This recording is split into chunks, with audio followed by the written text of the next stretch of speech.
ইলমা দারাজাত ওয়াল্লাহু বিমা তা'মালুনা খাবীর। কত স্পষ্ট ভাবে আল্লাহ কোরআনের আয়াত দিয়ে ঈমানদারদেরকে এলান করে দিচ্ছেন, এই ঈমানদারেরা ইজা কিলা লাকুম তাফাসসাহু ফিল মাজালিসি ফাফসাহু ইয়াফসাহিল্লাহু লাকুম। তোমরা যখন কোন মজলিসের মধ্যে থাকবে, কোন মাহফিলের মধ্যে যখন তোমরা থাকবে, সেই মজলিসের মধ্যে, সেই মাহফিলের মধ্যে তোমাদেরকে যখন প্রশস্ত করার কথা বলা হবে, প্রশস্ত করতে বলা হবে সেই মজলিসটাকে, তোমরা তখন সেই মজলিসটাকে প্রশস্ত করে দাও। ফাফসাহু ইয়াফসাহিল্লাহু লাকুম। তোমরা যখন প্রশস্ত করে দিবে, আল্লাহ তোমাদেরকে নিয়ামতের দ্বারাই প্রশস্ত করে দিবে। জোরে বলেন। ওয়াইজা কিলান শুজু ফানশুজু। যখন তোমাদেরকে চলে যেতে বলা হবে, তখন তোমরা চলে যাবে। আল্লাহ কোরআন দিয়ে বলছে, ইয়ারফাইল্লাহুল্লাযীনা আমানু মিনকুম ওয়াল্লাযীনা উতুল ইলমা দারাজাত ওয়াল্লাহু বিমা তা'মালুনা খাবীর। যারা ঈমান আনলো, ইয়ারফাইল্লাহুল্লাযীনা আমানু মিনকুম, যারা ঈমান আনলো এবং কি করলো, ওয়াল্লাযীনা উতুল ইলমা দারাজাত, যারা জ্ঞান অর্জন করলো, আল্লাহ পাক বলছেন আমি আল্লাহ তাদের মাকামটাকে আলা মাকাম দিয়ে দিই, উচ্চ মাকাম দিয়ে দিই। ওয়াল্লাহু বিমা তা'মালুনা খাবীর। তোমরা যা করো আমি আল্লাহ তাই অবগত আছি। জোরে বলে। এই জায়গা জ্ঞান অর্জন করার জায়গা, এটা কোনো বিনোদনের জায়গা নয়, রেশমের রেওয়াজের জন্য এখানে আসা নয়। দিনকে চেনার জন্য, শরীয়তকে বোঝার জন্য, ইসলামিক শিষ্টাচার অনুযায়ী নিজের জীবনটাকে বাস্তবায়ন করার জন্য, শরীয়তের মাপকাঠিতে পরিচালনা করতে গিয়ে কোনো ভুল কর্মের সাথে আমরা জড়িয়ে পড়েছি কিনা, ইসলামিক ধারার অনুযায়ী পরিচালিত করতে গিয়ে কোনো কর্ম শরীয়ত অনুযায়ী হয়ে গিয়েছে কিনা, এর উপরে নিজেকে অ্যানালাইজ করা, নিজেকে অনুধাবন করা, আত্মসমালোচনা করা যে আমাদের কর্মগুলো কেমন হচ্ছে, এখান থেকে বসে জানা, শেখা, বোঝা, এটার দ্বারাই বোঝা যাবে ইলমের অর্জন করার গুরুত্বটা কি।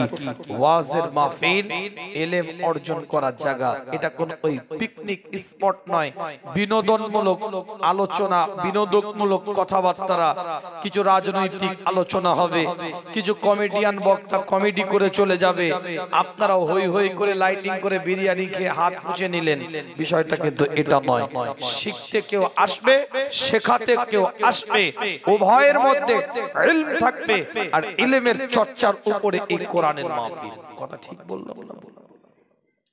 আর এটারই গুরুত্ব আল্লাহ রাসূল বলছে, ওয়া নাবি হুরায়রাতা ক্বালা ক্বালা রাসূলুল্লাহি সাল্লাল্লাহু আলাইহি ওয়াসাল্লাম সালাকা তারিকা মান সালাকা তারিকা ইয়ালতামিসু ফীহি ইলমা সাহালাল্লাহু তারিকা ইলাল জান্নাতি। আল্লাহ নবী, আল্লাহ রাসূল সাহাবায়ে মওজুদের সাথে আলাপ আলোচনা করে, সাহাবায়ে মওজুদের সাথে কথাবার্তা বলতে থাকে। আল্লাহ নবী, নবী মুহাম্মদুর রাসূলুল্লাহ সাল্লাল্লাহু আলাইহি ওয়াসাল্লামের উপরে এক একটা কোরআনের আয়াত আল্লাহ পাক নাযিল করে দেয়, এক একটা ইবাদতকে আল্লাহ পাক নাযিল করে দিতে থাকে, এক একটা পয়েন্ট আল্লাহ পাক নাযিল করে দেয়। ওয়া নবী হুরায়রা, হযরত আবু হুরায়রা রাদিয়াল্লাহু তাআলা আনহু থেকে হাদিসটা রওয়ায়াত, যিনি হাদিস রওয়ায়াতকারী সাহাবায়ে کرام হুজুরদের মধ্যে সর্বাধিক হাদিসকে রওয়ায়াত করেছেন, সে হযরত আবু হুরায়রা রাদিয়াল্লাহু তাআলা আনহু এলান করে দেয়, মান সালাকা তারিকা ইয়ালতামিসু ফীহি ইলমা। আল্লাহ কোরআন এলান করেছে, মুস্তাফা হাদিস দিয়ে জানিয়ে দিচ্ছে, যে ব্যক্তি জ্ঞান অর্জন করার জন্য, ইলম অর্জন করার জন্য যে ব্যক্তি বেরিয়ে পড়বে, যে মানুষটা বেরিয়ে যাবে, সাহালাল্লাহু তারিকা ইলাল জান্নাহ, আমার আল্লাহ তাদের জান্নাতের রাস্তাটাকে সহজ করে দিবে। জোরে বলবেন না? তাহলে সূরাতুল মুজাদিলা থেকে কি বুঝলেন? আলোচনার মূল পর্বে এখনো যাইনি, টুকটুক করে আলোচনাটাকে একটু নিয়ে যাচ্ছে আপনাদের। সূরাতুল মুজাদিলার 11 নম্বর আয়াত থেকে 4টে জিনিস বোঝা গেছে যে মজলিস যখন প্রশস্ত করতে বলা হবে, মজলিসটাকে তোমরা তখন প্রশস্ত করো। যখন সেখান থেকে চলে যেতে বলবে, সেখান থেকে তখন তোমরা চলে যাও। অর্থাৎ মজলিসের মধ্যে যে আলোচনাটা হবে সেটার উপরে গুরুত্ব দাও এবং তোমাদের ইলম আর আমলের জন্য, ঈমানের জন্য আমার আল্লাহ তোমাদের মর্যাদাটাকে বাড়িয়ে দিয়েছেন, মর্তবাটাকে বাড়িয়ে দিয়েছেন। তোমরা যা যা করো আল্লাহ তাই জানে। আর এই হাদিস দ্বারা প্রমাণিত, হযরত আবু হুরায়রা রাদিয়াল্লাহু তাআলা আনহুর এই হাদিস দ্বারা প্রমাণিত, হুজুর আমার এলান করে দিচ্ছেন, যদি কেউ জ্ঞান অর্জন করার জন্য, শিক্ষা নেওয়ার জন্য যদি বেরিয়ে পড়ে, এই বেরোনোর সময় সে যেন জান্নাতের রাস্তাটাকে আমার আল্লাহ তার জন্য সহজ করে দেয়। জোরে বলে আল্লাহ।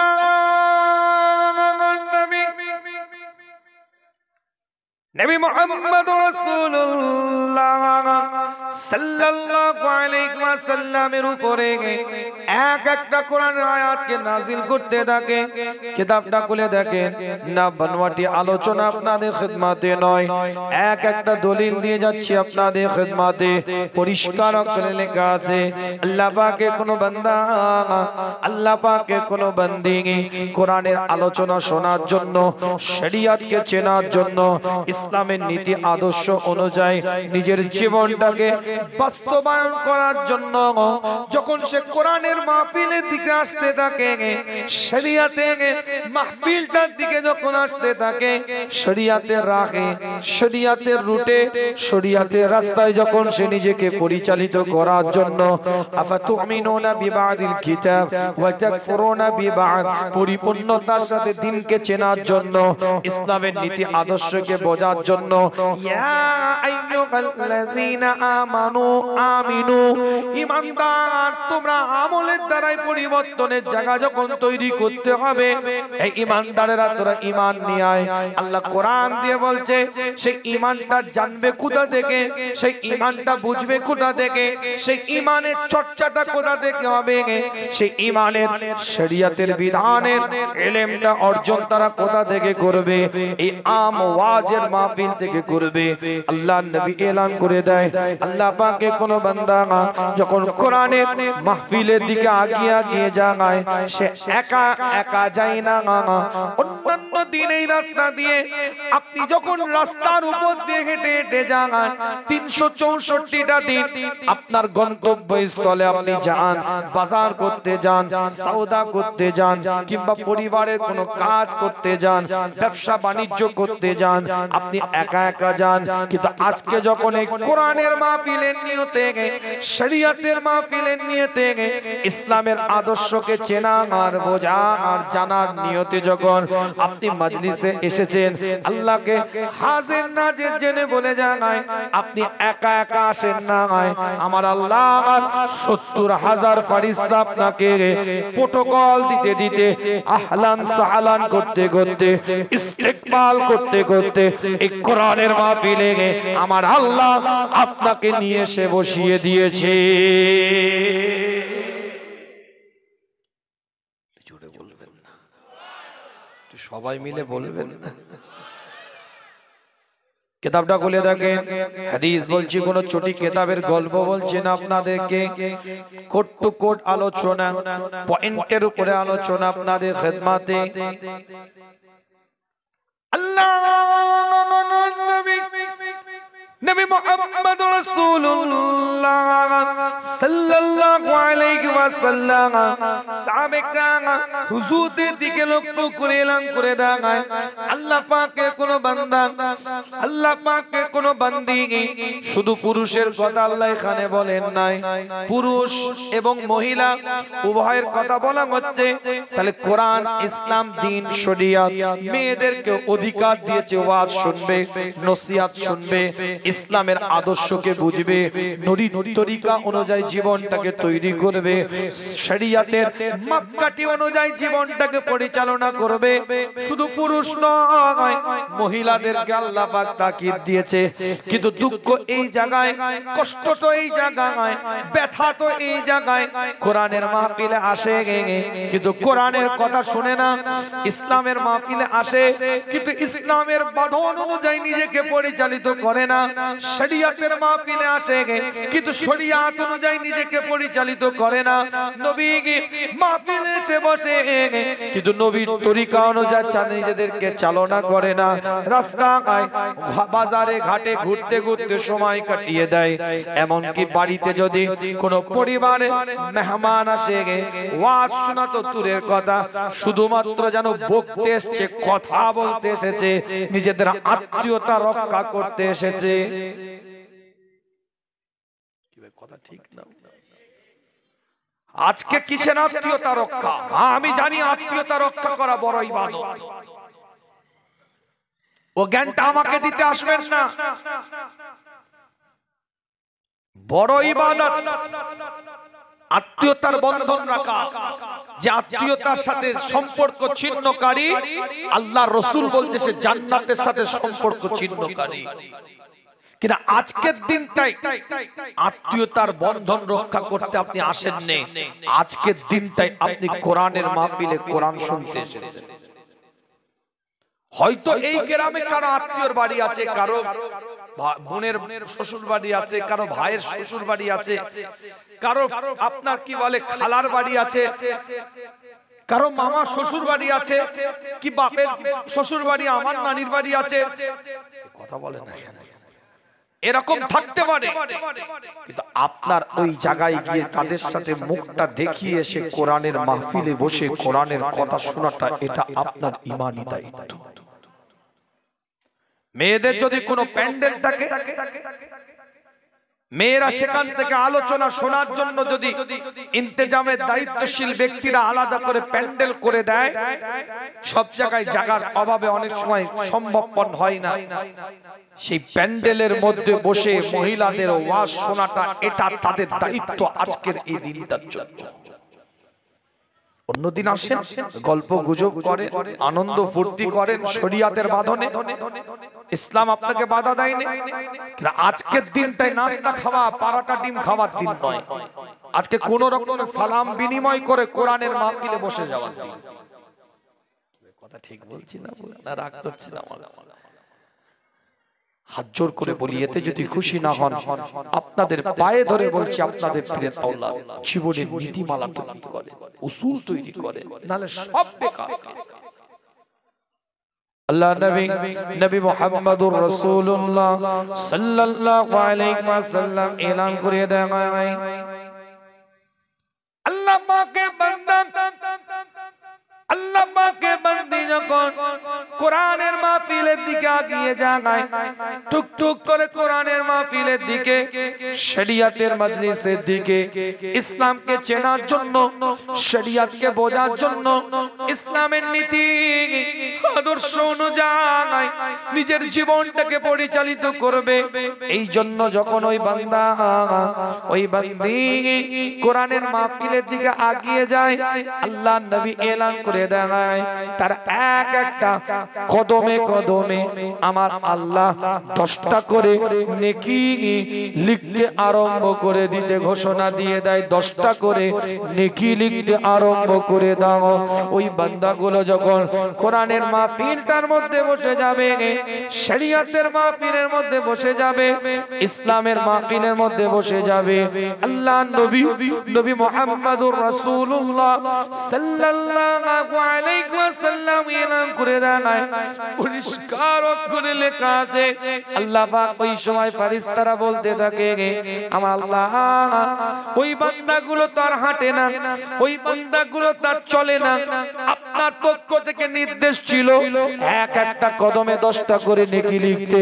এখন তো ওই বান্দা বসে গেছে নির্দিষ্ট একটা জায়গায়, আর তো চলাচল করে না, আর তো মুভমেন্ট করে না, এক জায়গায় বসে আছে। আমরা কি আমাদের ডিউটি থেকে খালাস? আমরা কি আমাদের কাজ থেকে আমরা নিজেদেরকে কি আমরা সরিয়ে নেব? আর তো আমাদের কোনো কাজ না হয়। আমার আল্লাহ, আমার মাওলা, আমার পরওয়ারদিগার জানিয়ে দেয় ওই বান্দাগুলো হাঁটে না একটা মাজলিসের মধ্যে বসে বসে কোরআনের কথাগুলো শুনে, শরিয়তের কথাগুলো শুনে। আমি আল্লাহ এলান করে দিলাম তাদের এক একটা কদমে কদমে 10টা করে নেকি লিখতে বলেছিলাম। এখন ওই বান্দা বান্দিগুলো বসে যখন গিয়েছে কোরআনের কথাগুলো যখন শুনছে, শরিয়তের কথাগুলো যখন জানছে, আমি আল্লাহ এলান করে দিলাম তাদের এক একটা নিঃশ্বাসে নিঃশ্বাসে 10টা করে নেকি লিখতে আরম্ভ করে দে। অফার নেব না, এটা আমাদের দুর্বলতা। এই কথা বলে না কেন? শরিয়াত অনুযায়ী চলবো না, অভিনয় করব, নাটক করব, ড্রামাবাজি করব, এটা আমাদের দুর্বলতা। ইসলাম আপনাকে ডাকছে, শরিয়াত আপনাকে বলছে, রাসূলের আদর্শ আপনাকে ডেকে নিচ্ছে, ফিরে আয়। কিন্তু বেঁকা মাথা কোনোদিন সোজা করা যাচ্ছে না। এক একটা ট্রেন্ড আসছে, ওই ট্রেন্ডের মধ্যে চলে যাচ্ছে। শরিয়াত বিরোধী কি শরিয়াত অনুযায়ী ও দেখার দরকার নাই। চারিদিকে ন্যাড়া, মাঝখানে এখানটা একটু চুল রেখেছে, এইদিকে একটু কেটে দিয়ে চুলটা এদিকে ফেলে রেখে দিয়েছে। যখন টুপিটা পরে আছে যেন মনে হচ্ছে এক্ষুনি উমরা থেকে ফিরে এসেছে। কথা কিছু বুঝতে পারছো? চারিদিকে জিরো মেশিন দিয়ে ন্যাড়া, চুলটা এখানটায় আছে, আর এদিকে একটা দাগ দিয়ে দিয়ে এই সাইডে ফেলে রেখে দিয়েছে।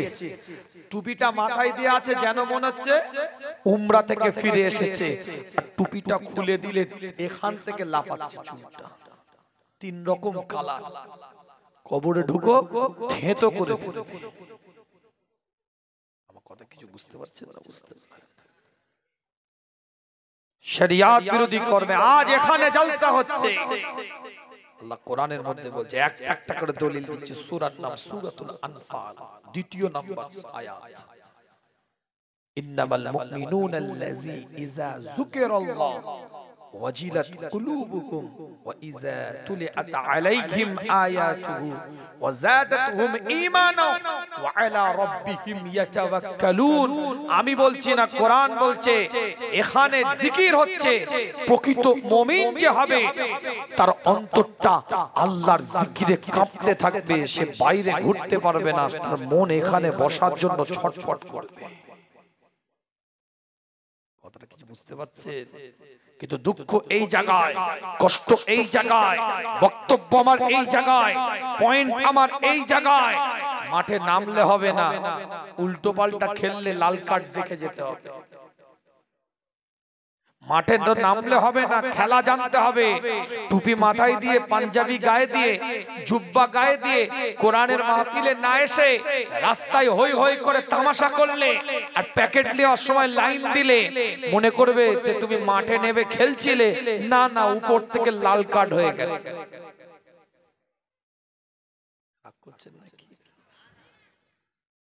ব্যাখ্যা ভুল নেবেন না, টু দা পয়েন্ট কথা বলছি। আজ এখানে কোরআনের কথা হচ্ছে, শরিয়তের কথা হচ্ছে, দ্বীনের কথা হচ্ছে, ইসলামের কথা হচ্ছে, আল্লাহ আল্লাহ রাসূলের কথা হচ্ছে।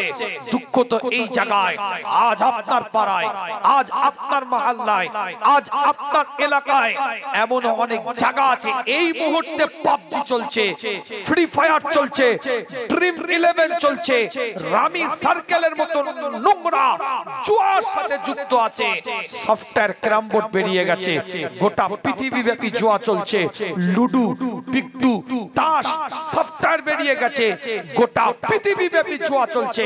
আপনার আমার পরিবারের সন্তানরা সেইটার সাথে যুক্ত হয়ে জুয়ার নেশায় সময় কাটাচ্ছে। কথা ঠিক বলছি না? বাপ তো মাথায় টুপি দিয়ে ঘুরছে, একগাল দাড়ি নেকে, জামা ঝুলিয়ে দিয়েছে গাঁট পর্যন্ত। খবর নিয়ে দেখে যাও, বাড়িতে পরকীয়া চলছে। 2 ছেলের বাপ 3 ছেলের মাকে ভালোবেসে বসে, 3 ছেলের মা 2 ছেলের বাপকে ভালোবেসে ফেলেছে। পরকীয়া সরকার তো বৈধ করে দিয়েছে, যা করবি যা, যা খুশি। শরিয়াত সম্মত পর্দা নাই, তাই আজ সমাজের মধ্যে পরকীয়ায় আসক্ত হচ্ছে পরিবারগুলো। কথা কিছু বুঝতে পারছেন? খালাতো ভাই খালাতো বোনকে ভালোবাসতো, 10 বছর আগেকার ভালোবাসা। চাচতো ভাই চাচতো বোনকে ভালোবাসতো, ফুফুতো ভাই মামাতো বোনকে ভালোবাসতো। এই 10 বছর আগেকার ভালোবাসা, এই ভালোবাসাটা 10 বছর আগেকার ছিল। 10 বছর পরে দুজন দু জায়গায় সেপারেট সংসার করছে, কিন্তু শরিয়ত সম্মত পর্দা নাই। কোন না কোন জায়গায় একটা দেখা হয়ে গেছে, ফ্ল্যাশব্যাক, পিছন দিক থেকে আবার সব আবার ভিতর থেকে উতলে উঠছে। লাও ফোন নাম্বার নিয়ে হয়ে গেল, হোয়াটসঅ্যাপ ইমোতে ভিডিও কলিং চ্যাটিং শুরু হয়ে গেল, নতুন করে আবার পরকীয়ায় যুক্ত হয়ে গেল। যদি শরিয়ত সম্মত পর্দা থাকতো, কেউ কারো সামনে যেত না, যেটা বিগত দিন হয়েছে ওখানেই থাকতো, নিজেদের জীবনটাকে সঠিক জায়গায় পরিচালিত করতে পারত। কথাটা বোঝাতে পারছি না? বোঝাতে পারি? একজন বাপ তার মেয়েকে বলছে, তো দুলাভাই এসছে, যা একটু নাস্তা দিয়ে আয়। কে বলছে? বাপ বলছে। কাকে বলছে? নিজের মেয়েকে বলছে। বাপ পাক্কা নামাজি, বাপরে বাপ, কপালে দাগ হয়ে গেছে নামাজ পড়ে পড়ে, কিন্তু নিজের মেয়েটাকে শরিয়ত বিরোধী একটা জায়গায় নিজের বাপ পাঠাচ্ছে। একমাত্র শরিয়ত অনুযায়ী পরিবার পরিচালিত হয় না বলে এটা হচ্ছে।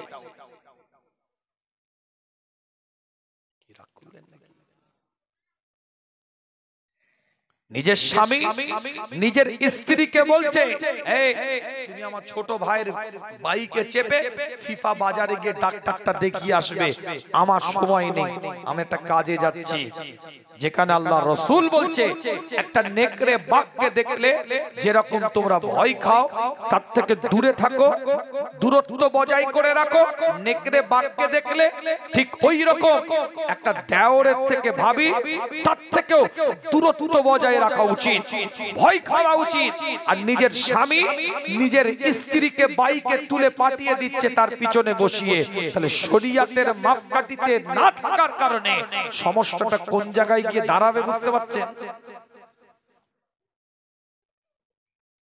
কথা রাগ করছেন নাকি? যদি অবাস্তব ইলজিক্যালি কথাবার্তা বলি, আপনি বলে আমি উইথড্র করব আমার কথা, আমার বক্তব্য, আমার আলোচনা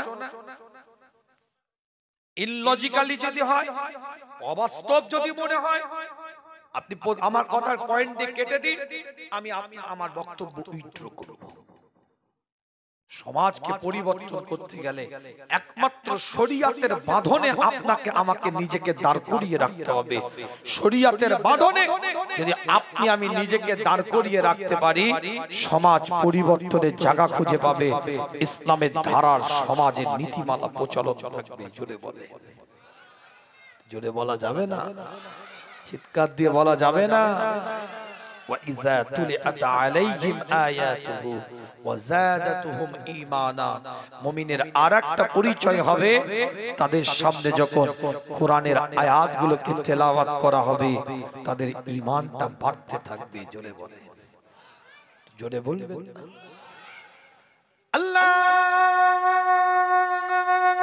নবী নবী মুহাম্মদ রাসূলুল্লাহ সাল্লাল্লাহু আলাইহি ওয়াসাল্লাম সাহাবায়ে কেরাম হুজুরদের সাথে আলাপ আলোচনা করে, সাহাবায়ে কেরাম হুজুরদের সাথে কথাবার্তা বলতে থাকে। আল্লাহর নবী হুজুর আকরাম সাল্লাল্লাহু আলাইহি ওয়াসাল্লাম জানিয়ে দেয়, আমি গতকাল রাত্রির একটা স্বপ্ন দেখেছি। আমি স্বপ্নের মধ্যে লক্ষ্য করে দেখি, একটা কিছু মানুষকে আমার সামনে পেশ করা হয়, কিছু ব্যক্তিকে আমার সামনে পেশ করা হয়, কিছু মানুষকে আমার সামনে নিয়ে আসা হয়। সেই মানুষগুলোর মধ্যে কিছু মানুষের পোশাক আমি লক্ষ্য করলাম গলা পর্যন্ত, আবার কিছু মানুষের পোশাক আমি দেখতে পেলাম আর একটু নিচু পর্যন্ত, আবার কিছু মানুষের পোশাক আমি লক্ষ্য করলাম আমার সামনে যখন পেশ করা হলো হাঁটু পর্যন্ত। কিন্তু হযরতে ওমর ইবনুল খাত্তাব রাদিয়াল্লাহু তাআলা কে যখন আমি নবী আমার কাছে নিয়ে আসা আসা হয়, আমি রাসূল আমার কাছে যখন নিয়ে আসা হয়, হযরত ওমর ইবনে খাত্তাবের পোশাকটা যখন দেখি এতটাই লম্বা হয়ে গিয়েছে যে তিনি হাতে করে ধরে আমি নবী আমার বারগায়ে, আমি রাসূল আমার দরবারে হযরত ওমর ইবনে খাত্তাব হাতে করে ধরে পোশাকটা নিয়ে আমি নবী আমার দরবারে এসেছে। হযরত আম্মাজ আল রাসূল পাক সাল্লাল্লাহু আলাইহি ওয়াসাল্লামের দিকে লক্ষ্য করে সাহাবা کرام দৌড়ে বলে, ইয়া রাসূলুল্লাহ কে ইয়া হাবিবাল্লাহ, হুজুর ওমর ইবনে খাত্তাবের পোশাকটা লম্বা হওয়ার কারণ কি? এই খাবের তাবিরটা কি হবে? এই স্বপ্নের ব্যাখ্যাটা কি হবে? আল্লাহ নবী এলান করে দিলেন, যার মধ্যে যেমন দ্বীন আছে, ইসলাম আছে, শরিয়াত আছে, যার মধ্যে যেমন দ্বীন আল্লাহ তার মধ্যে তেমন পোশাকটাকে দেখিয়েছে। ওমর ইবনে খাত্তাবের মধ্যে পূর্ণাঙ্গ দ্বীন আছে, তাই এত লম্বা তার পোশাক হয়ে গিয়েছে, সে হাতে করে ধরে আমি নবী আমার বারগায়ে এসে দাঁড়িয়ে আছে। কারো কাছে 30% দিন আছে, 40% দিন আছে, এরকম তো আমাদের অবস্থা। নামাজ রোজা হজ যাকাত ইবাদত বন্দিকে কমপ্লিট, কিন্তু ভাইয়ের সম্পত্তি জোর করে রেকর্ড বসে আছে। কথা ঠিক না? আবার এইদিকে অতি ভদ্র এক ওয়াক্ত নামাজ পড়ে।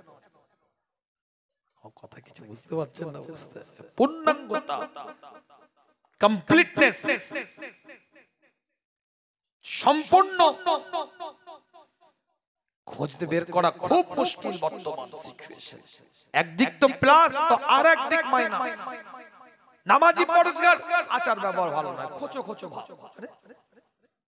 আবার নামাজ পড়ে না, বাপ রে কি ভদ্র লোক রে বাবা। কথা ঠিক বলছি না? আল্লাহ নবী আল্লাহ রাসূল সাহাবায়ে کرام হুজুরদের সাথে আলাপ আলোচনা করে।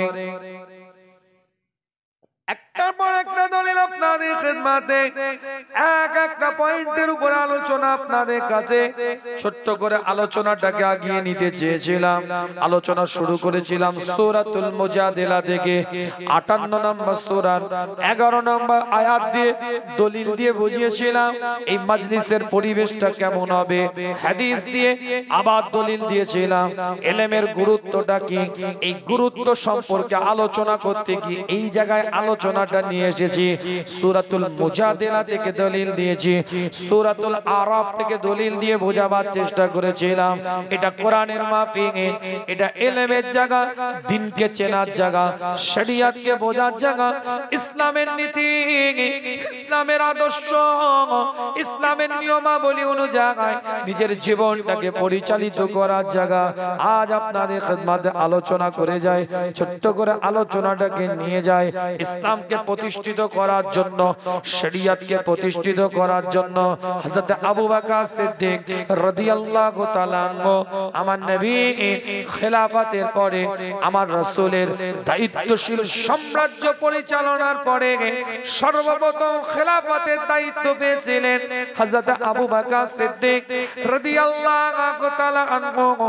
2.5 বছর রাজত্ব চালিয়েছিলেন, 2.5 বছর রাজত্ব করেছিলেন, সাম্রাজ্য পরিচালনা করেছিলেন, নেতৃত্ব দিয়েছিলেন।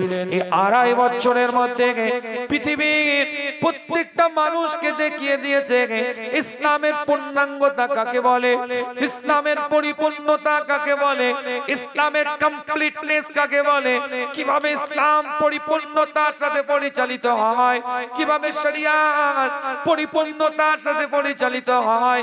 2.5 বছর পরে হযরত আবু বকর সিদ্দিক রাদিয়াল্লাহু তাআলা আনহু হুজুর যখন ইন্তেকাল করলেন, কিতাবের রিওয়ায়াতের মধ্যে পাওয়া যায় হযরত আবু বকরের ইন্তেকালের আগে সিদ্দিক আকবর রাদিয়াল্লাহু তাআলা এলান করে দিয়েছিলেন, আমি আবু বকর মারা যাওয়ার পরে, আমি আবু বকর দুনিয়া থেকে বিদায় নেওয়ার পরে আমার লাশটাকে হুজুরের বারগাহে নিয়ে যাবে, সরকারে কায়নাতের বারগাহে নিয়ে যাবে, মদিনার দুলালের বারগাহে নিয়ে যাবে, ইমামুল মুরসালিন মুরসালিনের দরবারটাই নিয়ে যাবে, আমার রাসূলকে সালাম দিবে, আসসালাতু ওয়াসসালামু আলাইকা ইয়া রাসূলুল্লাহ, আসসালাতু ওয়াসসালামু আলাইকা ইয়া হাবিবাল্লাহ, আসসালাতু ওয়াসসালামু আলাইকা ইয়া শাফিউল মুজরিবিন, আসসালাতু ওয়াসসালামু আলাইকা ইয়া রাহমাতাল লিল আলামিন। হুজুরকে সালামটা দিবে।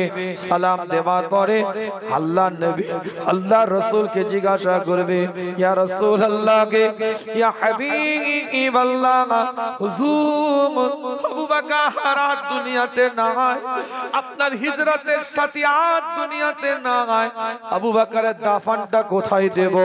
আল্লাহ নবী আল্লাহ রাসূল যদি বলে হুজুরের পাশে আমার দাফনটা দিবে, রওজায়ে আতহার থেকে রূহানি ভাবে আল্লাহ পাকের হুকুমে যদি আমার নবী ওখান থেকে আওয়াজ দিয়ে বলে আবু বকরের দাফনটাকে আমার পাশে দিবে, তাহলে ওই জায়গায় মসজিদে নববীর সংলগ্ন ওই জায়গায় তুমি আমার দাফনটা দিবে, আমার রাসূলের পাশে আমাকে ঘুমিয়ে দিবে। তারপরে যদি আমার রাসূলের দরবার থেকে কোনো জবাব না আসে, তাহলে জান্নাতুল বাকিতে গিয়ে আমার কবরস্থ করবে, আমাকে দাফনস্থ করে দিবে। হযরত আবু বকর সিদ্দিক রাদিয়াল্লাহু তাআলা সাম্রাজ্য পরিচালনা করার পরে, দক্ষতার সাথে খেলাফতের শাসন পরিচালনা করার পরে হুজুর যখন ইন্তেকাল করলেন, আল্লাহ নবী আল্লাহর রাসূলের বারগাহে একই ভাবে গিয়ে যেভাবে তিনি বলেছিলেন জিজ্ঞাসা করা হয়েছিল, হুজুরের রওজায়ে আতহারের ভিতর থেকে আল্লাহর হুকুমে রূহানি ভাবে আমার নবী আওয়াজ দিয়ে বলেছিলেন, আবু বকরের কবরটা আমি নবী আমার কবরের পাশে হবে।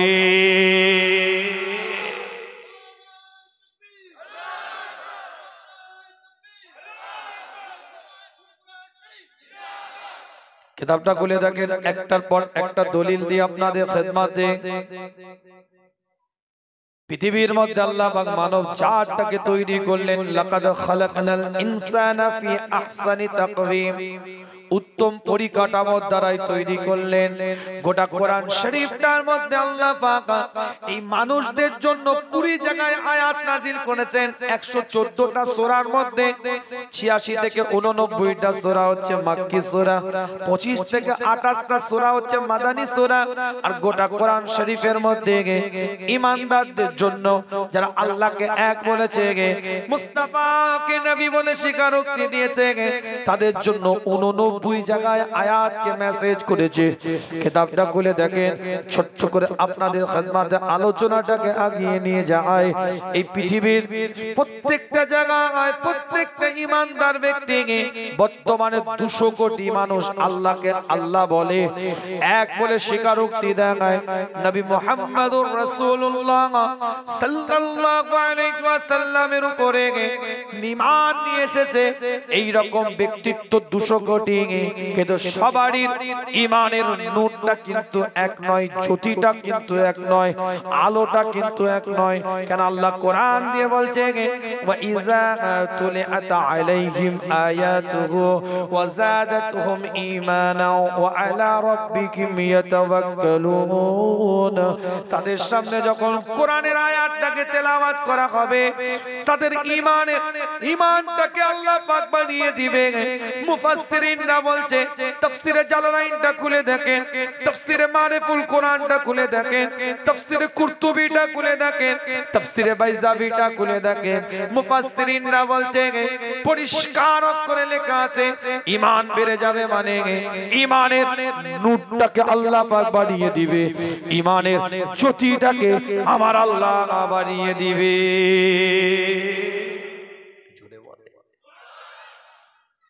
স্কুলে যদি 10টা ছাত্র থাকে, সবাই কি একই রকম? কেউ 25 পেয়ে কোন রকমে পাস করে ক্লাসে উঠেছে, আর কেউ লেটার মার্ক পেয়ে পাস করে ক্লাস করছে। দুটো ছাত্র কোয়ালিটি কি এক হবে? আল্লাহ কোরআনের মধ্যে বলছে আম ইয়াহসুদুনান নাসা আলা মা আতাহুমুল্লাহু মিন ফাদলিহি। আমি বলি না, কোরআন জানিয়ে দিচ্ছে আম ইয়াহসুদুনান নাসা। আল্লাহ বলছে মানব জগতের মধ্যে থেকে, মানুষগুলোর মধ্যে থেকে আমি আল্লাহ কিছু এমন মানুষদেরকে আমার পক্ষ থেকে আমি আল্লাহ নিয়ামত দিয়েছি, মর্যাদা আমি আল্লাহ দান করে দিয়েছি। আল্লাহ নবী আল্লাহ রাসূলের 1,25,000 সাহাবা, কথা বলে না, 1,25,000 সাহাবা। হুজুর যখন মক্কি জীবনে দাওয়াত দিচ্ছে 3 বছর নুকিয়ে নুকিয়ে আল্লাহ নবীর হাতে হাত দিয়ে 11 জন ঈমানের কালমা পড়েছে। 3 বছরে ছুপিয়ে ছুপিয়ে দাওয়াতে। প্রকাশ্য মক্কার জীবনে আল্লাহর নবী নবী মুহাম্মদ রাসূলুল্লাহ সাল্লাল্লাহু আলাইহি ওয়াসাল্লাম 10 বছর প্রকাশ্য দাওয়াত দিয়েছে। আল্লাহর নবীর হাতে হাত দিয়ে মক্কি জীবনের মধ্যে কিতাবটা খুলে দেখেন 389 জন ঈমানের কালমা পড়ে মুসলমান হয়েছে। মোট 13 বছরে মক্কি জীবনে আমার নবীর হাতে হাত দিয়ে মোট 400 জন ঈমানের কালমা পড়েছে। হিজরতের বার্তা এসে যায়, নবী আপনাকে পরিত্যাগ করতে হবে আপনার জন্মভূমি, আপনাকে ছেড়ে দিতে হবে আপনার মাদারল্যান্ড, আপনাকে বাদ দিয়ে দিতে হবে আপনার মাতৃভূমি, আপনাকে পরিত্যাগ করে জন্মভূমি ছেড়ে দিয়ে হিজরত করে মদিনাতুল মুনাওয়ারায় যেতে হবে, ইশরাফে যেতে হবে, মক্কা ছেড়ে দিতে হবে, মক্কা ছেড়ে দিতে হবে, বালাদুল আমিন ছেড়ে দিতে হবে। আপনাকে যেতে হবে কোথায়? ইশরাফের বুকে মদিনাতুল মুনাওয়ারার মধ্যে। কিতাবটা খুলে দেখেন, পরিষ্কার করে লেখা আছে, সূরার নাম সূরাতুল আল ইমরান, 3 নম্বর সূরা 96 নম্বর আয়াতের মধ্যে আল্লাহ পাক জানিয়ে দেয়, ইন্না আউওয়ালা বাইতিন উদিয়া লিন-নাস লাল্লাযী বাক্কাতা মুবারাকাও ওয়া হুদাল লিল আলামিন। আল্লাহ পাক কোরআন দিয়ে এলান করে দেয়, আমার মাওলা আমার পরওয়ারদিগার জানিয়ে দিচ্ছে পৃথিবীর প্রথম ঘর হচ্ছে কাবা বাইতুল্লাহ। ইন্না আউওয়ালা বাইতিন উদিয়া লিন-নাস, যেটা মানুষের জন্য আল্লাহ বরাদ্দ করে দিয়েছে, মানুষের জন্য আল্লাহ পাক দিয়ে দিয়েছে, ওপেন করে দিয়েছে, উন্মুক্ত করে দিয়েছে ঈমানদারদের জন্য, মুসলমানদের জন্য উন্মুক্ত আল্লাহ করে রেখে দিয়েছে। লাল্লাযী বাক্কাতা, যেটা বাক্কার মধ্যে অবস্থিত, যেটা বালাদুল আমিনের মধ্যে অবস্থিত, যেটা মক্কার মধ্যে অবস্থিত। আমি বলি না, কোরআন জানিয়ে দিচ্ছে যারাই ওখানে যাবে তারাই মুবারক হয়ে যাবে, যারাই ওখানে যাবে আমার আল্লাহ তাদেরকে হেদায়েত নসিব করে দিবে। ওয়াহুদাল লিল আলামিন, আমি আল্লাহ আলামিনের জন্য হেদায়েতের কারখানা করতে। হুজুরের উপরে যখন হিজরতের বার্তা এলো, ভালো করে বুঝেন পয়েন্টটা কি বলতে চাইছি, আগের পয়েন্টটা মনে রাখেন, ইলমের উপরে আলোচনা। আল্লাহ নবী আল্লাহ রাসূলের উপরে যখন হিজরতের কথা এলো, মাতৃভূমি ছেড়ে দিতে হবে, হুজুর একটু চিন্তিত হয়ে গেলেন, এটা হিদায়াতের কারখানা। কোরআন বলছে ওয়াহুদাল লিল আলামিন, এখান থেকে হেদায়েত পাওয়া যায়। মক্কি জীবনে আমি নবুয়তের পরে 13 বছর কাটালাম, আর নবুয়তের আগে আমি 40 বছর এই এদের সাথেই কিন্তু বড় হয়ে উঠেছি। কেউ কিন্তু আমাকে অপবাদ দিতে পারে নাই। ওয়া ইন কানু মিন কাবলু লাফি দালালিম মুবিন, প্রকাশ্য পথভ্রষ্টতার সময়, প্রকাশ্য মানুষ যখন জঘন্য থেকে জঘন্য কাজের সাথে লিপ্ত আছে, কুকর্মের সাথে যখন মানুষ লিপ্ত আছে, সেই সময় এই পরিবেশে আমি মাথা তুলে দাঁড়িয়েছি। 40 বছর আমি কাটিয়েছি একদিনের জন্য, এক সেকেন্ডের জন্য কেউ আমাকে অপবাদ দিতে পারে নাই। ওরা সার্টিফিকেট দিয়েছে আলামিন, ওরা সার্টিফিকেট দিয়েছে as-সাদিক মুহাম্মদ সাল্লাল্লাহু আলাইহি ওয়াসাল্লাম মিথ্যা বলে না, তিনি সত্যবাদী। 40 বছর তাদের সাথে কাটিয়ে তারা নিজেরাই স্ট্যাম্প দিয়েছে, ট্যাগ দিয়েছে, নিজেরাই লোগো লাগিয়ে দিয়েছে। তিনি সত্যবাদী, তিনি বিশ্বাসী, আল্লাহ নবী আল্লাহ রাসূল চিন্তিত। হুজুর আমার চিন্তা করছে যারা আমাকে এতগুলো সার্টিফিকেট দিল, তাদের সামনে যখন আমি কোরআনের দাওয়াত দিলাম, 13 বছর দাওয়াত দেওয়ার পরেও এই এত হেদায়েতের কারখানার জায়গাতেও আমি কিন্তু মোটে 400 জনকে ঈমানের কালমা দিতে পেরেছি। কথাটা বুঝতে পারছেন না? যাবে কোথায়? নতুন জায়গা, কেউ চেনে না, কেউ আগে কোনোদিন দেখে না। ছোট থেকে যারা আমাকে দেখলো এবং হেদায়েতের কারখানা, আমার কথাটা বোঝা যাচ্ছে না? বোঝা যায়? আল্লাহ নিজে বলছে যে আসবে সে হেদায়েত পেয়ে যাবে। এত বড় কারখানা, সেখানে আমি 13 বছরে 400 জনকে ঈমানের কালমা পড়াতে পেরেছি। আল্লাহ তাদের হেদায়েত নসিব করেছে। নতুন জায়গায় আল্লাহ পাঠাচ্ছে, মদিনা ইয়াশরাফ, হিজরত করে যাব, এত রাস্তা, আল্লাহ ওখানে কি করবে তারা আমার সাথে? কেউ চেনে না, কেউ দেখে না, কেউ আগে কোনোদিন দেখে না, কেউ চেনে না। আল্লাহ নবী মুহাম্মদ রাসূলুল্লাহ সাল্লাল্লাহু আলাইহি ওয়াসাল্লাম হুজুর যখন এইভাবে ভাবছে, আমি বলি না কোরআন জানিয়ে দেয় পরিষ্কার করে, সূরার নাম সূরাতুল ইনশিরাহ, 94 নম্বর সূরা। আমার আল্লাহ পাক 5 নম্বর 6 নম্বর আয়াতের মধ্যে এলান করে দেয়, ফা ইন্না মাআল উসরি ইউসরা, ইন্না মাআল উসরি ইউসরা। আল্লাহ ডাইরেক্ট কোরআন দিয়ে জানিয়ে দেয়, নবী আপনার চিন্তা করার কোনো কারণ নাই। ফা ইন্না মাআল উসরি ইউসরা, ইন্না মাআল উসরি ইউসরা। নবী হুজুর মুস্তাফা আপনি চিন্তিত হবেন না, আমি আল্লাহ আপনার জন্য সাকসেসের জায়গা খুলে রেখে দিয়েছি। উত্তীর্ণ হবে।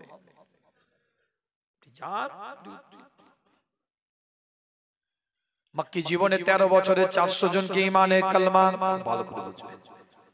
এর আগে অনেক আয়াত আছে, এই আয়াত এই সূরার মধ্যে আলাম নাশরাহ লাকা সাদরাক ওয়া ওয়াদা'না আনকা বিযরাক আল্লাযী আনকাদা যাহরাক ফা ইন্না মা'আল উসরি আল্লাযী আনকাদা যাহরাক ওয়া রাফা'না লাকা যিকরাক ফা ইন্না মা'আল উসরি ইউসরা, ইন্না মা'আল উসরি ইউসরা ফা ইযা ফারাগতা ফানসাব ওয়া ইলা রাব্বিকা ফারগাব।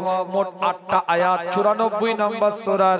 প্রত্যেকটা আয়াত 6টা আয়াত আমার নবীর শানে নাজিল হয়েছে, আর 2টো আয়াত আমার রাসূলের কে কর্ম কি করতে হবে, কাজ কি আমার নবীর, সেটা আমার আল্লাহ বুঝিয়ে দিয়েছে।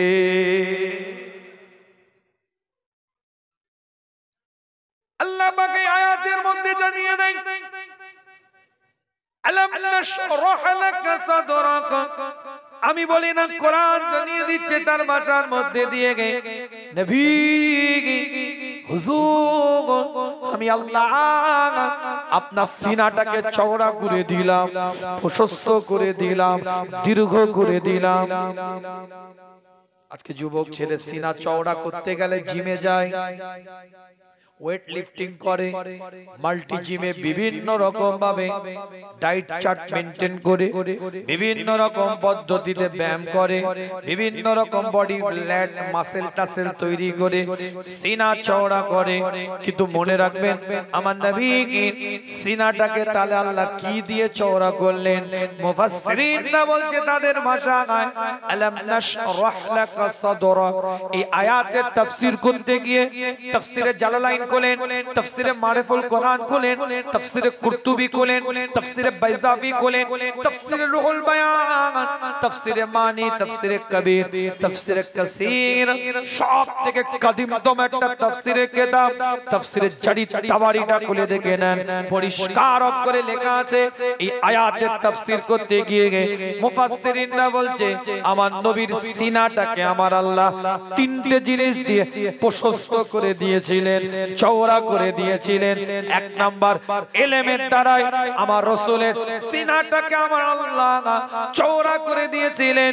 পৃথিবীর বুকে যত নবী, যত রাসূল, যত পয়গম্বর দুনিয়াতে এসেছে, সমস্ত নবী, সমস্ত রাসূল, সমস্ত পয়গম্বরদের ইলমকে যদি একটা প্ল্যাটফর্মে নিয়ে আসা হয়, এক জায়গায় যদি নিয়ে আসা হয়, আমার নবীর নবুয়তের ইলমের একদিনের 1 ঘন্টার ধারে বারে পৌঁছাতে পারবে না।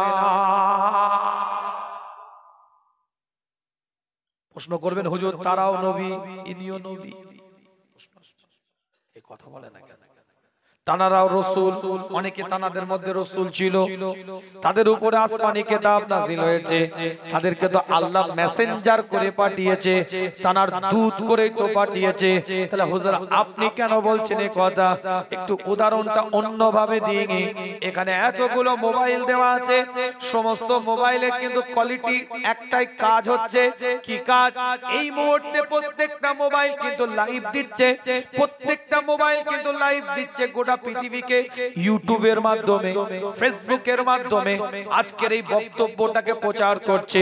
প্রত্যেকটাই কিন্তু মোবাইল, সফটওয়্যারটাও কিন্তু এক, ইউটিউব নামক কিংবা ফেসবুক নামক মোবাইলটাও কিন্তু আপনার মাল্টিমিডিয়া, মোবাইলটাও কিন্তু আপনার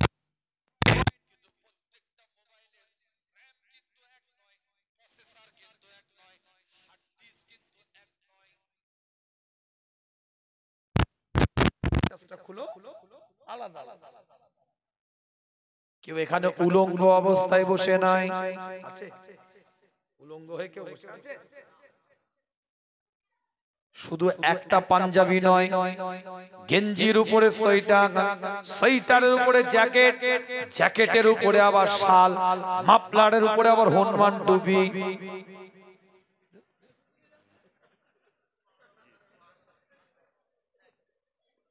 আল্লাহ পাক কবুল। কথা বুঝে যাচ্ছে না? বুঝে কেন পড়ে আছে? ঠান্ডা লাগছে বলে। কিন্তু সবারই শাল গায়ে থাকলেও গায়ের কোয়ালিটি কিন্তু এক নয়, শালের কোয়ালিটি এক নয়, জামার কোয়ালিটি এক নয়, কোটির কোয়ালিটি এক নয়, জ্যাকেটের কোয়ালিটি এক নয়, ব্লেজারের কোয়ালিটি এক নয়। কি কথা বোঝাতে পারছি না? সবাই বলবে টুপি পরে আছে, কিন্তু কেউ কান ঢাকা টুপি, কেউ হনুমান টুপি। মনে রাখবেন, ছোট্ট করে বলি, পৃথিবীর মধ্যে নবী, রাসূল, পয়গম্বর দুনিয়াতে এসেছে, সবাই নবী, সবাই আল্লাহ পাকের পাঠানো পয়গম্বর। কেউ কেউ রাসূল যাদের উপরে আসমানি কিতাব নাজিল হয়েছে, কিন্তু আমার আল্লাহ আমার নবীকে ইলমের যে পাওয়ারটা দিয়েছিলেন, অন্যান্য নবীকে সেই কোয়ালিটি, সেই পাওয়ার কিন্তু আমার আল্লাহ দেন নাই। জোরে বলুন, চিৎকার দিয়ে বলা যাবে না। কিতাবটা খুলে দেখেন, না বানোয়াতে আলোচনা আপনাদের খিদমতে নয়, এক একটা দলিল দিয়ে আপনাদের খিদমতে। দ্বিতীয় নাম্বার, আমার নবীর সিনাটাকে আল্লাহ চওড়া করলেন। দ্বিতীয় নাম্বার পয়েন্ট হচ্ছে আমার আল্লাহ নবী আখলাকে হাসানাত দ্বারাই, চারিত্রিক বৈশিষ্ট্যের দ্বারাই আমার আল্লাহ আমার নবীর সিনাটাকে চওড়া করে দিয়েছে। চারিত্রিক বৈশিষ্ট্য, আখলাকে হাসানা। নবুয়তের 40 বছর আগে খুব ভালো করে বুঝবেন, হুজুর যখন অবস্থান করছে মক্কি জীবনে, নবুয়তের 40 বছর আগে, নবুয়তের পূর্বে 40 বছরে ওই মক্কি জীবনের পরিবেশটা এমন ছিল, প্রত্যেকটা বাড়িতে বাড়িতে পানি কম খেত, মদ্যপান বেশি করত। এই কথা বলে না কেন? আজ আপনার বাড়িতে জামাই এলে আপনি চা করে দেন গ্রিন টি, ব্ল্যাক টি, মিল্ক টি, কফি, লস্যি, শরবত বানিয়ে দিচ্ছেন। আর তখন বাড়িতে জামাই এলে টুক করে একটু মদের বোতলটা ধরিয়ে দিত। যুবকরা চিন্তা করছে ওই সময় মাছ জন্মালে তো ভালো হতো, লুকিয়ে আর খেতে হতো। ঘরে যদি খাওয়া হতো তাহলে লুকিয়ে আর যেতে খেতে হতো না। মানে এত ব্যাপক হার ছিল মদ্যপান করার। ওই যুগে, ওই সময়, ওই টাইমে আল্লাহর নবী, নবী মুহাম্মদুর রাসূলুল্লাহ সাল্লাল্লাহু আলাইহি ওয়াসাল্লাম মক্কি জীবনের মধ্যে 40 বছর নবুয়তের পূর্বে কাটিয়েছে। এক একটা কোরআন দিয়ে দলিল দিচ্ছি আপনাদের খিদমতে, এক একটা পয়েন্টের উপরে আলোচনা করছি আপনাদের খিদমতে। ওই মক্কি জীবনে 40 বছরে আমার নবী একদিনের জন্য, এক ঘন্টার জন্য, তখন তো শরীয়তে জায়েজ না জায়েজ মদের কিছু বিষয় নয়, কিন্তু আমার নবী মদ খাওয়া তো দূরের কথা, আস্তাগফিরুল্লাহ ভাবা যায় না, একদিনের জন্য একটা মদের বোতলে আমার মুস্তাফা সম্পর্ক করে না। মদের বোতল আমার নবী গায়ের সাথে লাগে না। আল্লাহর রাসূলের সম্পর্কে আল্লাহ বলছে, নবী ওই সময় আপনাকে আমি আল্লাহ পবিত্র রেখেছি। জোরে বলবেন না, চিৎকার দিয়ে বলা যাবে না। আল্লাহ পাক কোরআনের মধ্যে জানিয়ে দেয়, ওয়া ওয়াদা'না আনকা বিদরা, নবী আমি আল্লাহ পাক আপনার উপর থেকে বোঝাটাকে একটু কমিয়ে দিলাম। কি বোঝা? বিরাট ব্যাখ্যা আছে তাফসীরের, শুধু একটা আয়াতের ব্যাখ্যা করব আপনাদের খিদমতে। আল্লাহ কোরআনের মধ্যে বলছে, লাউ আনজালনা হাযাল কুরআনা আলা জাবালিন লারাইতাহু খাশিয়াম মুতাসাদ্দিআম মিন খাশিয়াতিল্লাহ ইলা আখিরিল আয়া। বড় ইবারত আমি একটু বোঝাবার জন্য বলি। আল্লাহ পাক বলছে, কোরআনটাকে যদি আমি আল্লাহ কোন পাহাড়ের উপরে অবতীর্ণ করতাম, কোন পাহাড়ের উপরে যদি নাজিল করতাম, লাউ আনজালনা হাযাল কুরআনা আলা জাবালিন লারাইতাহু খাশিয়াম মুতাসাদ্দিআম মিন খাশিয়াতিল্লাহ, পুরো পাহাড়টা ধ্বংস হয়ে যেত, তাবাহ হয়ে যেত, চূর্ণ বিচূর্ণ হয়ে যেত। কিন্তু ওই কোরআনটাকে আমার আল্লাহ তাবারাকাল্লাযী নাযালাল ফুরকান আলা আবদিহি লিয়াকুনা লিল আলামিন। আল্লাহ কোরআন দিয়ে বলছে, তাবারাকাল্লাযী নাযালাল ফুরকান আলা আবদিহি, আমি আল্লাহ কোরআনটাকে, এই ফুরকানটাকে আমার বান্দা মুস্তাফার উপরে আমি আল্লাহ নাজিল করে বোঝাটাকে হালকা করে দিয়েছি।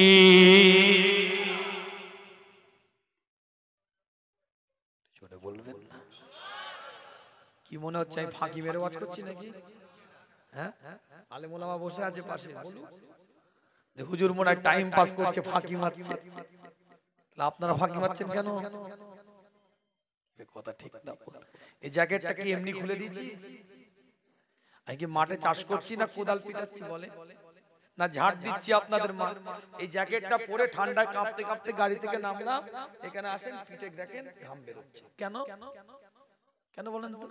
আর আপনাদের যত বান্ডিল যেন মনে হচ্ছে একটা কম্বল হলে ভালো হয়। আওয়াজ নেই বলে দুটো জবান দিয়ে আওয়াজ দিবেন, দেখবেন কান মুতো গরম হয়ে যে মাফলার খুলে দিতে হচ্ছে। কে আল্লাহকে ডাকবেন? একবারও আমি আওয়াজ দিতে বলিনি। কেন? তখন তো ছিটে ফুটা, কাকে বলবো? কথা ঠিক না। এবার একটু আশা করতে পারি না আমার দাদা পীরের মহব্বতের ভালোবাসার মানুষগুলো, আমি গুনাহগার, আমাকে ভালোবেসে সেই বাড়ির আওলাদ হিসাবে কোরআন হাদিসের কথা শোনার জন্য বসেছে। একটা আওয়াজ দিবেন, কে কে একটু হাতটা তুলেন তো দেখি। দুটো হাত এইভাবে টন টন করে তুলে, হাতটা নাড়ান। তাকবীর, নারে তাকবীর। হাত না, জবান বন্ধ না থাকে, সকলে মিলে একসাথে একই সুরে আওয়াজ দেন দেখি, নারায়ে তাকবীর। আরো জোরে চিৎকার দিয়ে বলেন, নারায়ে তাকবীর, নারায়ে তাকবীর। সিলসিলায়ে ফুরফুরা শরীফ, সিলসিলায়ে ফুরফুরা শরীফ, মাসলাকে মুজাদ্দিদ জামান মাসলাকে মুজাদ্দিদ জামান, নারায়ে তাকবীর। মাশাআল্লাহ, আল্লাহ পাক কবুল করেন, সকলে বলেন আমিন। আরো অনেক ব্যাখ্যা আছে, আল্লাহ কোরআনের মধ্যে জানিয়ে দিলেন, ওয়া ওয়াদা'না আনকা বিদরাক আল্লাযী আনকাদা যাহরাক। এই আয়াতের দুটো আয়াত দিয়ে ব্যাখ্যা দিলাম, হুজুরের উপর থেকে আল্লাহ বোঝাটাকে কেমন করে হালকা করে দিয়েছে। ওয়া রাফা'না লাকা যিকরা, নবী আপনার জিকিরকে আমি আল্লাহ আলা মাকাম দান করে দিয়েছি। জোরে বলবেন, জোরে বলা যাবে না। তারপরে পরে দুটো আয়াত আছে যেটা আগে ব্যাখ্যা দিয়েছি। মূল পয়েন্ট যেটা বলতে গিয়ে এই জায়গায় চলে এসেছি, সেটা মাতৃভূমি পরিত্যাগ করে আমার রাসূল যখন হিজরত করে চলে যাচ্ছেন, মনে আছে তো পয়েন্টটা? আল্লাহ নবী আল্লাহ রাসূলকে আল্লাহ বলেন চিন্তা করবেন না, ওখানে যাওয়ার পরে 1,23,600 জন আল্লাহ নবী আল্লাহ রাসূলের হাতে হাতে ঈমানের কালমা পড়ে মুসলমান। কি চিন্তা করছেন আপনি? যান, আপনি দাওয়াত দিয়েছেন, আল্লাহ আলা মাকাম দিয়ে দিলেন, আলা মর্যাদা দিয়ে দিলেন। জোরে বলেন না সুবহানাল্লাহ, জোরে বলা যাবে না সুবহানাল্লাহ। আল্লাহ নবী মুহাম্মদ রাসূলুল্লাহ সাল্লাল্লাহু আলাইহি ওয়াসাল্লামের ইন্তেকালের পরে হযরত আবু বকর খেলাফতের দায়িত্ব পেয়ে যায়। কিতাবের riwayতের মধ্যে পাওয়া যায় কোন আবু বকর, একটার পর একটা পয়েন্টই ছোট্ট করে আপনাদের খিদমতে, যে আবু বকর আমার নবীর হিজরতের সাথী ছিলেন। হিজরত করে যখন আমার নবী মক্কা শরীফ থেকে মদিনা শরীফে যখন আগিয়ে যাচ্ছে, আল্লাহ নবী আল্লাহ রাসূলের সঙ্গী হয়ে সিদ্দিক আকবর কিতাবটা খুলে দেখেন, গারে সুরের মধ্যে 3 দিন ওখানে যখন ছিলেন, ইলমে লাদুন্নির ফয়েজটা আল্লাহ নবী এমন ভাবে দিয়েছিলেন আবু বকরকে, সিদ্দিক আকবর রাদিয়াল্লাহু তাআলা আনহুকে ইলমে লাদুন্নির ফয়েজটা তাওয়াজ্জুটা এমন ভাবে দিয়েছিলেন। আবু বকরের শুধুমাত্র আমলের দ্বারাই, আবু বকরের শুধুমাত্র আমলের দ্বারাই নবীর মতন আমল হতো এটা নয়। আবু বকর সিদ্দিক রাদিয়াল্লাহু তাআলা চেহারা সুরতের মধ্যেও আমার নবীর চেহারার সুরতের মিলটা হয়ে গিয়েছিল, চেহারার মধ্যে পরিবর্তন। মদিনাতুল মুনাওয়ারার মধ্যে যখন প্রবেশ করছে হযরত আবু বকর সিদ্দিক রাদিয়াল্লাহু তাআলা আনহু, মদিনাতুল মুনাওয়ারার মধ্যে যখন প্রবেশ করছে, সরকারে কায়নাত রাদিয়াল্লাহু তাআলা আনহু, সরকারে কায়নাত আল্লাহ নবী আল্লাহ রাসূল যখন আগিয়ে যাচ্ছে, হুজুরে আকরাম সাল্লাল্লাহু আলাইহি ওয়াসাল্লাম দূর থেকে মদিনাতুল মুনাওয়ারা মানুষেরা লক্ষ্য করে দেখে দুজন ব্যক্তি হেঁটে হেঁটে আসছে, কিন্তু কোনটা নবী আর কোনটা আবু বকর এ তো বুঝে না, কোনটা রাসূল কোনটা সিদ্দিক আকবর এ তো বুঝে না। কিতাবের riwayতের মধ্যে পাওয়া যায় আবু বকর সিদ্দিক রাদিয়াল্লাহু তাআলা বুঝতে পেরে যায়, নিজের চাদরটাকে মাথা থেকে খুলে আল্লাহ নবী আল্লাহ আর রাসূলের মাথার উপরে এইভাবে ধরে রেখে দিয়েছে। মদিনাতুল মুনাওয়ারা প্রত্যেকটা মানুষকে জানিয়ে দেয় এটা আকা আর এটা আকার গোলাম। টুকটুক করে আগিয়ে গেলেন। কিতাবের riwayতের মধ্যে পাওয়া যায়, সুফিজমরা বলছে, তরিকতের মানুষেরা বলছে, আহলে বাতিনের মানুষেরা বলছে, সেদিন হিজরত করে মদিনাতুল মুনাওয়ারার মধ্যে যখন সিদ্দিক আকবর রাদিয়াল্লাহু তাআলা আনহু প্রবেশ করছে, ওই দিনটায় আল্লাহর নবী সরকারে কায়নাতের সরে আনোয়ারের উপরে যখন সিদ্দিক আকবর চাদরটাকে ধরেছে, আল্লাহ ওই চাদর ধরাটাকে এমন ভাবে কবুল করে নিয়েছিলেন, এমন ভাবে মর্যাদা দিয়ে দিয়েছিলেন, কিয়ামত পর্যন্ত আমার নবীর পাশে আবু বকরের কবরটাকে দিয়ে সবুজ গম্বুজের ছায়া আমার আল্লাহ কিয়ামত পর্যন্ত আবু বকরের জন্য বরাদ্দ করে দিয়েছে। জোরে বলবেন, চিৎকার দিয়ে বলা যাবে না। বিদায় নেব আপনাদের খিদমত থেকে। ছোট্ট করে বলে দিয়ে যে আপনাদের কাছে আল্লাহর নবী মসজিদে নববীর মধ্যে বসে আছে, চতুর্দিকে সাহাবায়ে কেরাম হুজুরা বসা। ফজরের নামাজ আদায় করার পরে কাতারে কাতারে সাহাবায়ে কেরাম হুজুরা বসে আছে। আল্লাহর নবী সাহাবায়ে কেরাম হুজুরদের দিকে লক্ষ্য করে প্রশ্ন করলেন, তোমাদের মধ্যে কেউ কি এমন সাহাবা আছে যেই সাহাবাটা আমি নবী আমার এই মসজিদে নববীর মধ্যে এই অবস্থায় রোজাদার অবস্থায় বসে আছো, রোজার হালাতে বসে আছো? চতুর্দিকে সাহাবায়ে কেরাম হুজুরা সবাই চুপ করে আছে। সিদ্দিক আকবর রাদিয়াল্লাহু তাআলা আনহু আল্লাহর নবীর চেহারাটার দিকে তাকিয়ে বলে, হুজুর আমি আবু বকর প্রকাশ করতে চাই না, হুজুর আমি আবু বকর আমি এটা স্বীকার করতে চাই না, বলতে চাই না, কিন্তু আপনি জিজ্ঞাসা করেছেন আমি আবু বকর, আমার জন্য বলা ওয়াজিব হয়ে গিয়েছে। হুজুর আমি আবু বকর আপনার মসজিদে নববীর মধ্যে রোজাদার হালাতে বসে আছি। মসজিদে নববীর মধ্যে আমার রাসূল বসে, সাহাবায়ে কেরাম হুজুরা কাতারে কাতারে। আল্লাহর নবী দ্বিতীয়বার প্রশ্ন করলেন, তোমাদের মধ্যে কি এমন কোন ব্যক্তি আছে যে আজকে এই আমার সাথে ফজরের নামাজটা আদায় করার পূর্বে কোন অসুস্থ মানুষকে দেখে এসেছো, কোন বিমারগ্রস্ত মানুষকে দেখার পরে তোমরা আমি নবী আমার পিছনে ইক্তেদা করে নামাজ আদায় করেছো? এমন কোন ব্যক্তি কি তোমাদের মধ্যে কেউ আছে? আল্লাহর নবী নবী মুহাম্মদুর রাসূলুল্লাহ সাল্লাল্লাহু আলাইহি ওয়াসাল্লামের দরবারে হযরত আবু বকর সিদ্দিক রাদিয়াল্লাহু তাআলা আনহু আবার টুকটুক করে হাতটা তুলছে, হুজুর আমি আবু বকর প্রকাশ করতে চাই না, আমি আবু বকর স্বীকার করতে চাই না হুজুর, কিন্তু আপনি বলছেন, জিজ্ঞাসা করছেন আবু বকরের জন্য বলাটা ওয়াজিব হয়ে গিয়েছে। ইয়া রাসূলুল্লাহ কে, ইয়া হাবিবাল্লাহ আব্দুর রহমান ইবনে আউফকে আমি 3 দিন ফজরের জামাতে দেখতে পাই নাই। চিন্তা করলাম সে তো ইচ্ছাকৃত নামাজে জামাত আসা না করবে না, নিশ্চয়ই কিছু অসুস্থ অবস্থায় আছে। তাহাজ্জুদের নামাজ আদায় করে টুকটুক করে আগিয়ে গেলাম, বাড়িতে গিয়ে তার দেখি সে তাহাজ্জুদের নামাজ পড়ে বসে আছে। ফজরের নামাজটা বাড়িতে আদায় করবে বলে অসুস্থ অবস্থায়, ইয়া রাসূলুল্লাহ ইয়া হাবিবাল্লাহ হুজুর আপনার মসজিদে নববীতে আসার আগে আমি একটা অসুস্থ ব্যক্তিকে দেখেছি, তারপরে আপনার মসজিদে নববীতে এসে কাতারে কাতারে দাঁড়িয়ে আপনাকে ইক্তেদা করে ফজরের নামাজ জামাতের সাথে আদায় করেছি।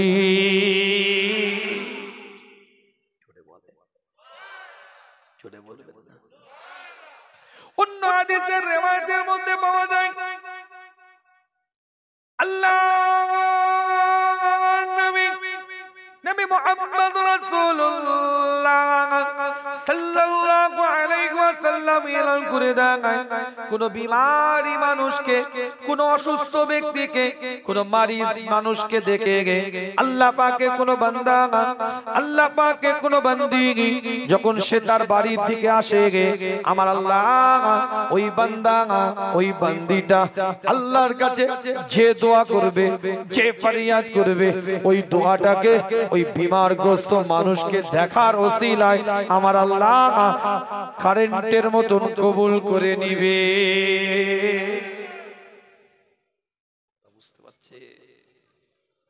তৃতীয়বার প্রশ্ন করে আমার রাসূল, ছোট্ট করে বলি আপনাদের খিদমতে, মসজিদে নববীর চতুর্দিকে সাহাবায়ে কেরাম হুজুরা ভরা। আল্লাহর নবী তৃতীয়বার জিজ্ঞাসা করলেন, তোমাদের মধ্যে কি এমন কোন ব্যক্তি আছে যে ব্যক্তিটা আমি নবী আমার সাথে ফজরের নামাজ পড়ার পূর্বে কোন এতিমের গালের মধ্যে খাবারটা তুলে দিয়ে এসেছো? গোটা মসজিদে নববীর চত্বরটা ভরা, কাতারে কাতারে চতুর্দিকে সাহাবায়ে কেরাম হুজুরা বসে আছে। হুজুর তৃতীয় নাম্বার প্রশ্ন করলেন, ওখানে আবু বকর সিদ্দিক রাদিয়াল্লাহু তাআলা আনহু আস্তে আস্তে হাতটা তুলে বলে, ইয়া রাসূলুল্লাহ, ইয়া হাবিবাল্লাহ, হুজুর আমি আবু বকর প্রকাশ করতে চাই না, হুজুর আমি আবু বকর বলতে চাই না, কিন্তু হুজুর আপনি জিজ্ঞাসা করেছেন আমি আবু বকর চুপ থাকি কি করে?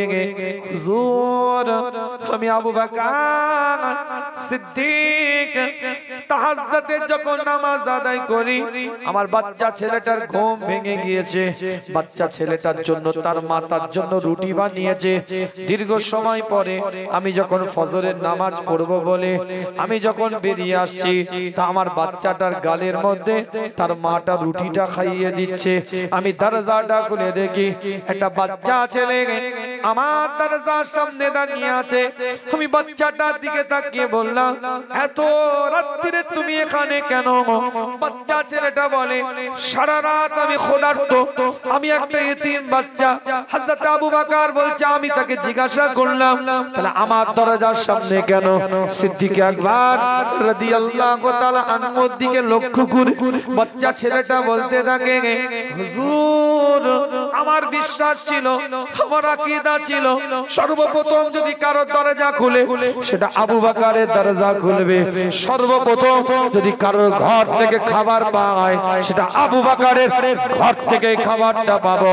ইয়া রাসূলুল্লাহ, ইয়া হাবিবাল্লাহ, হুজুর আমার ওই ইতিম বাচ্চা, ওই ইতিম বাচ্চার কথা শুনে আমি নিজের বাচ্চার প্লেট থেকে রুটিটাকে নিয়ে ইতিম বাচ্চার গালের মধ্যে তুলে দিয়ে আপনার বারগাহে এসে মসজিদে নববীর মধ্যে ইতিমটাকে খাইয়ে দিয়ে তারপরে আপনারকে ইক্তেদা করে ফজরের নামাজটা জামাতের সাথে আদায় করেছি।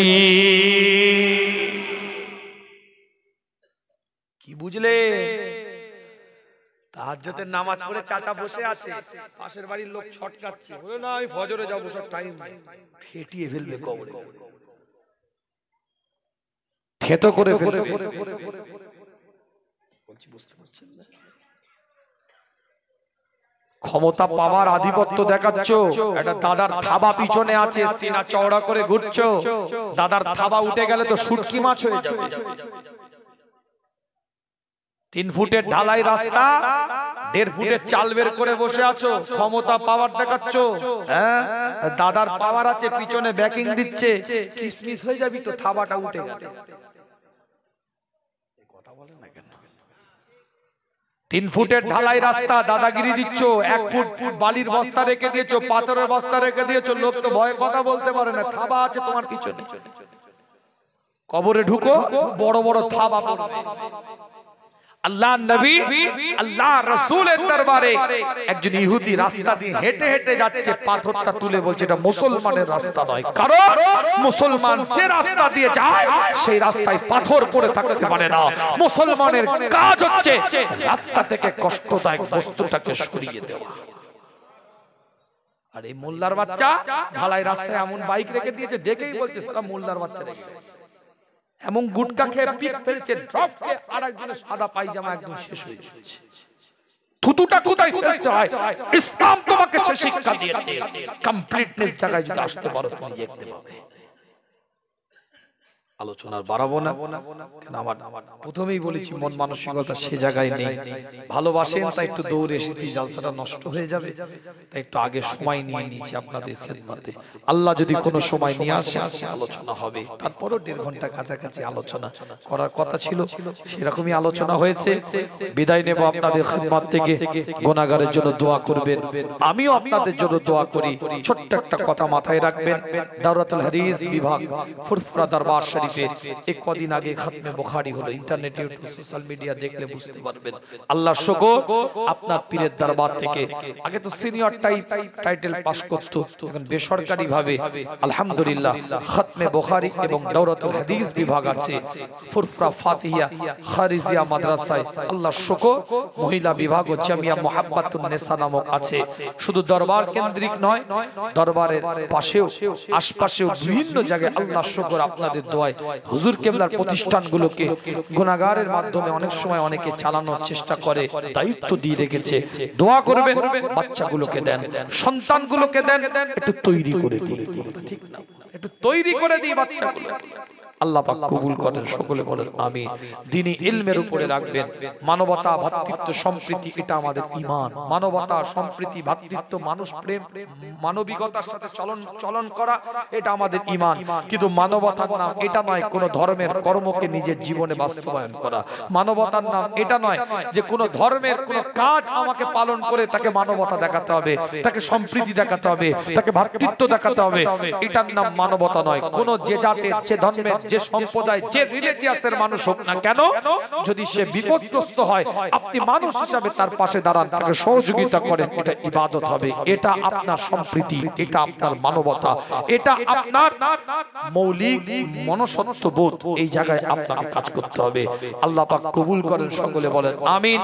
সংখ্যা গুরু, সংখ্যা লঘু বলে নয়, যে জায়গায়, যে জাতের, যে সম্প্রদায়ের, যে এলাকায় যে মানুষটাই বিপদগ্রস্ত হবে, যে দেশের হোক, যে রিলিজিয়াসের হোক, যে ধর্মের হোক, যে সম্প্রদায়ের হোক, যে জায়গায় মানুষ বিপদগ্রস্ত হবে, অত্যাচারিত যে জায়গায় ব্যক্তি, সেই অত্যাচারিত ব্যক্তির পাশে থাকতে হবে। যে অত্যাচার করছে তার বিপক্ষে কথা বলতে হবে। এটাই মনুষ্যত্ববোধের কাজ, এটাই মানবিকতার কাজ। দেশ নয়, রাজ্য নয়, জেলা নয়, থানা নয়, গ্রাম নয়, পাড়া নয়, ব্যক্তি বিশেষ নয়, ধর্ম কেন্দ্রিক নয়। মানুষ অত্যাচারিত হলে তার পাশে থাকেন, যে অত্যাচার করছে তার বিপক্ষে কথা বলেন। এটা ঈমানি দায়িত্ব, এটা মনুষ্যত্ববোধের দায়িত্ব। আল্লাহ আমাদের সকলকে কবুল করেন, সকলে বলেন আমিন। আসেন বিদায় নেব আপনাদের খেদমত থেকে। আমাদের কাছের মানুষ, ভালোবাসার মানুষ, ও আমাদের মশিউর ভাই, সেটা তাকবীর দেন, নারায়ে তাকবীর। আরে মশিউর ভাই আমাদের জন্য এত তাকবীর দেয়, ওনার জন্য একটু তাকবীর দিতে হবে না? খোকা মাওলানা ছোটবেলা থেকে আমার বাপ চাচাদের জন্য তাকবীর দিচ্ছে, আমাদের জন্য দিচ্ছে, তো ওনার জন্য তো তাকবীর দিতে হবে। বাবু আপনি বসেন, একটু তাকবীর দেন, নারায়ে তাকবীর, নারায়ে তাকবীর। মশিউর রহমান সাহেব, মশিউর রহমান খোকা মাওলানা সাহেব, নারায়ে তাকবীর। গুনাহগারের জন্য দোয়া করবেন, আমিও আপনাদের জন্য